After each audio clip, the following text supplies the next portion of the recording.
And has done a tremendous job. He has a really good basketball team, probably the best team that he's had in his time here.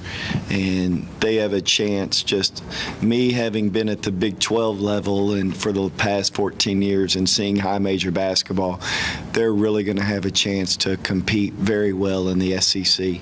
And they're a really good basketball team. Turnovers, is that more than all them, some of you? What was it? Well, they were Arkansas is 190th in the country at causing turnovers. In essence, 351 schools, so they don't really cause them. They try to speed you up, try to get you to play faster, more than normal. In the first half, it was my fault. We have one point guard. We don't have a lot of depth right now at this particular time, given our situation. But I tried to. We have 66 possessions a game. They have 74 possessions a game. So I was trying to find a way not to allow them to get 8 extra possessions. Colorado State came in here, got up 10-0, and then they started playing fast, and then all of a sudden Colorado State was out of it. And I didn't want to find myself in that boat, but I never got up 10-0. And so it became a situation to where I think they smelled blood in the water, and they took advantage of the opportunity in order to create offense via the turnover.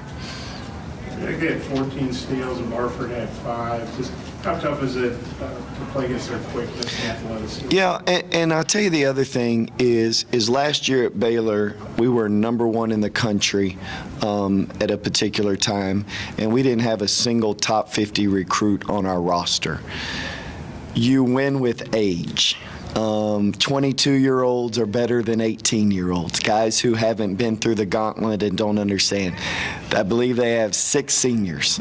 And with 6 seniors and guys who are coming in, and then you have Daniel Gafford, who's a really talented freshman, they have age. They've got guys who've been around the block and who've experienced the gauntlet of the SEC. And so when you have older guys whose bodies are more mature and who understand what competing at this level is like, it's pretty significant. I think you guys are only averaging about 13.7 turnovers a game, so not bad at all, but is it just what Arkansas does consistently? Yeah, and again, I think they're trying to speed you up, and it's not anything that you can ever mimic in practice. It's not anything that you can prepare your guys for. You can show them film, but it looks a lot easier on film than it does in person. And so we needed to go through this, but again, they have a really, really good backcourt. I mean, when you compare Zero and the fact that you have 23 coming off the bench, who is an elite level specialist, and then you combine that with 31 and Daryl Macon, I mean, it's tough. They had 6 guys in double figures tonight. Well, what do you think of their balance? Well, they had 42 points off the bench. You know, it's usually unheard of that you can kind of get that kind of contribution off the bench. And so not only do they have experience, but they have depth. And 42 points off the bench is quite a lot. I mean, we obviously gave up 104 points. But I think when you're looking at a situation to where you can get 30% of production off the bench, which I think is what it's been through their first 11 games or first 10 games, that's a lot. You had a lot of great teams at Baylor. Does Arkansas look like a really good Power 5 team that's, high NCAA? I don't know the SEC well enough just to know how well they compare, but they remind me of a West Virginia and teams that have advanced and gone on to the Sweet 16. And I'm not here to add any additional pressure to Coach Anderson. He's done a great job, but they're a very, very formidable opponent, as you saw against the University of when they played UConn.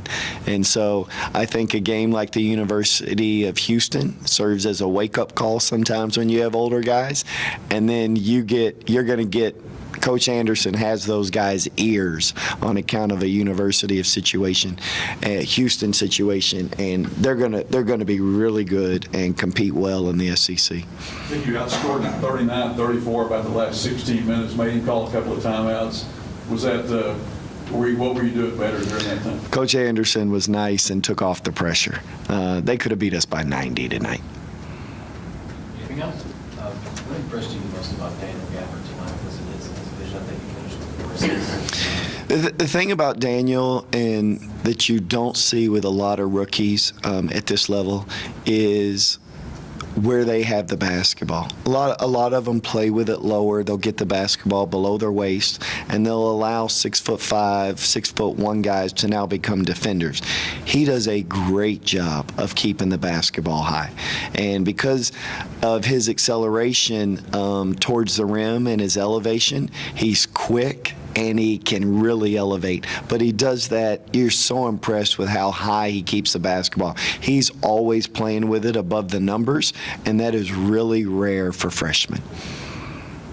Anything else? Thanks, guys. Good luck. Hey,